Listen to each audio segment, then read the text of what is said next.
can I just say, before you watch this particular video, Mark has some words for you. We do a weekly podcast, Kermode and Mayo's Take, and these videos are just morsels taken from that podcast. And basically, him in the glasses and the hair, he reviews the films. Him in the smaller glasses and the smaller hair, he does all the big interviews. Plus a load more. So wherever you get your podcast, make sure you subscribe and make sure you download on a regular basis. It's very healthy. There's a link below. Don't forget that bit. Fantastic Four, First Steps. So this is the 37th film in the, I lose track of all of this stuff. 37th film in the Marvel Cinematic Universe, early salvo in Phase 6 of the MCU, the second reboot of the Fantastic Four film series, which previously included 2005's Fantastic Four, 2007's Rise of the Silver Surfer, by the Tim Story films, then followed in 2015 by the disastrous Josh, Fant Four-Stick, which lost something like $100 million and killed the franchise. There was also, of course, the unreleased Roger Corman film in the early 90s, which I never quite got to the bottom of why it was never released. I think it was only made as a contractual thing in order to hang on to it. Anyway, never happened. So now, Reborn, under new directorship, Matt Shakman, who is a graduate of, among other things, WandaVision, Fargo, and Game of Thrones. This is set in a future retro world, Earth 828, which is sort of like an alternative world. All the designs are eye-catchingly 60s style modernity. So honestly, even if you don't like the film, it is absolutely worth it for the furniture, for the cars, for the costumes, for the eye candy. I mean, I was kind of in heaven with that. More than a touch of The Incredibles about the way the film looks. I mean, it's live action, but there's also, there's stretchable characters, and the design is very, very Incredibles. It's also on the sunnier side of the superhero street. I mean, it's 12A for moderate threat and violence, but it's definitely the softer end of 12A. So, Fantastic Four, played by Pedro Pascal, Vanessa Kirby, Eben Moss-Backrack, and Joseph Quinn, are about to become 5 because Sue Storm is expecting. What no one is expecting, unless the people who'd seen one of the previous Silver Surfer films, one of the previous Fantastic Four films, is the arrival of a silver surfing figure, variously described as a naked space woman and a sexy alien, who announces that Earth is about to be eaten alive. Here's a clip. Are you the protectors of this world? Yes, we are. Your planet is now marked for death. Your world will be consumed by the Devourer. There is nothing you can do to stop him, for he is a universal force, as essential as the stars. Hold your loved ones close, and speak the words you've been afraid to speak.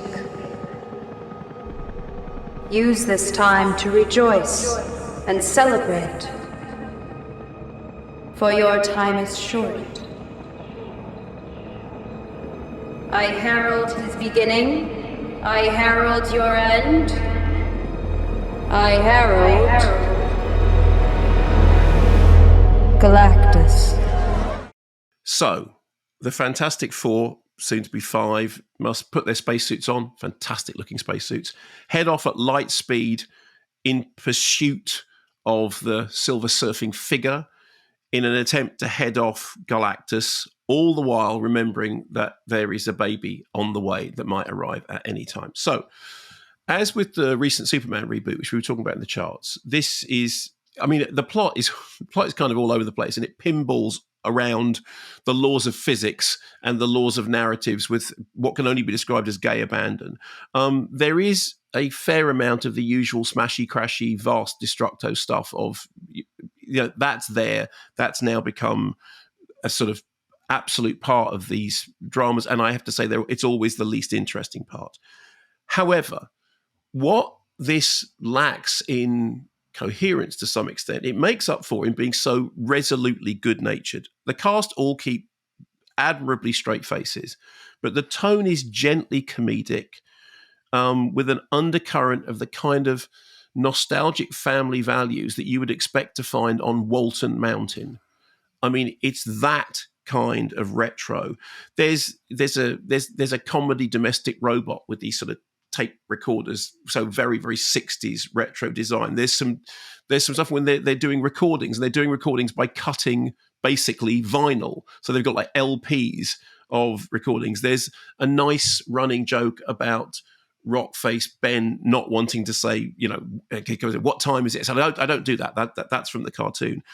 And there is also some really elegant stuff in space of spaceships waltzing together, which kind of looked a bit like a cross between the docking scene from Kubrick's 2001 and the design of Hergé's, Tintin Destination Moon. You remember the rocket that they go to the moon Yes. which I mean, I just love the way that stuff looks. Even when there's a moment when, as has to happen in any of these movies, the whole world turns against the superheroes, they're basically quite a good-natured crowd who are eminently appeasable, and everyone is basically decent. So imagine the world of, you remember that film Don't Worry, Darling recently? And then it was this sort of sinister 60s setup, nothing, there has to be something sinister underneath. But it's like that, but there's nothing sinister underneath. It's like Mad Men, but not in an ironic way as far as the design's concerned. And at first, I confess, I couldn't quite get with it. At first, I was like, I can't quite get the tone of this. But I did find myself being gradually won over. Paul Walter Hauser is on screen. Paul Walter Hauser, who we had on the show, he's on screen for a very few moments, and he very nearly steals the whole film. Mark Gatiss is a sort of, but yeah, Mark Gatiss is in it. He's this kind of TV host with an Ed Sullivan greasy hair design. He has Brill cream rather than grease. Ralph Ineson does a surprisingly good job of playing a character who is described by the filmmaker as a humongous 14 billion-year-old planet-devouring cosmic vampire. And also as somebody who's a huge fan of the Richard Gere remake of Abu Dussouf, Breathless, in which he goes on about the Silver Surfer a lot. It was good to hear the power cosmic being invoked. And when it did, I chuckled to myself. I mean, I went in with low expectations because I went in thinking, I didn't know anything about it other than it's another Fantastic Four movie. But I was won over. I mean, the design is terrific. I love the design, and that explains a lot of my affection towards it. Everyone plays it in a kind, like I said, a kind of retro. It's like almost like the Waltons, but in a future retro world with some outer space stuff in it, and it's just very, very likable, and it's also admirably under 2 hours long, which is not something that happens very often with superhero movies anymore. It's 114 minutes, and you can stay to the end because there's a mid-roll bit which you should stay for, and there's also a bit at the end which is not essential, but it's nice to stay for because it's a kind of retro thing. Whole thing, all finished in 114 minutes. So I enjoyed it, and I was really pleasantly surprised. And it is, I said, it is the sunny side of the superhero street, and the design is to die for.